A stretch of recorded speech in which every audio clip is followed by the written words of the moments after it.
let's talk about the sharing economy. You know, last week, guys, you were talking about this a lot. We had a great interview about how things are changing. People want to share everything, and one thing people need to do is share the tab, split the tab, and make it easier to pay. There's this app called Tab that's been out for a while in Toronto, but as of last week, it is now in Montreal, and the goal of this app is pretty simple. Just wants to make it easy and convenient to pay for your meal at a restaurant, also split the tab with your friends at a restaurant. So you download the app, much like you would download Uber, and then automatically using GPS, I'll bring up the app here, using GPS, it knows which restaurants are nearby you. You check into the restaurant you're dining at, and then the tab, the bill, goes directly to your app. You don't need to take out your credit card at the end of the meal. In fact, once you're in the restaurant, you're automatically billed. The tip is automatically put on there. You do a few taps, and you can ask your friends to join in on the tab and split the bill with them. Then you get up and go. No waiting around to pay the bill at the end of the night.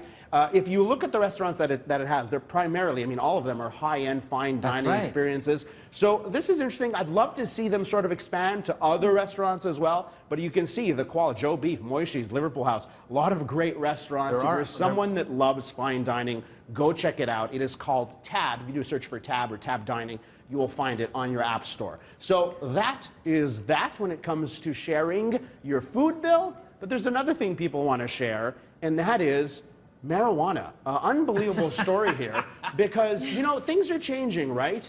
In the United States, Washington State, Colorado, they've now legalized marijuana, and the writing is sort of on the wall. You know, you have federal, in the States, federal prosecutors no longer going after medical marijuana. So a lot of very wealthy people believe that long-term marijuana will become legal in the States, and they're funding all of these apps to create Uber for marijuana. It's pretty incredible. So there are a ton of them, but it's creating a lot of issues, not just for these apps that are being shut down or being blocked, but also companies like Apple and Instagram. You know, companies, they go on these services to try and highlight their companies, promote their companies, and nobody wants to be connected to it. So Apple's blocking these apps. Google is also blocking some of these apps, and social media outlets are blocking this because it is, quote unquote, an illegal activity.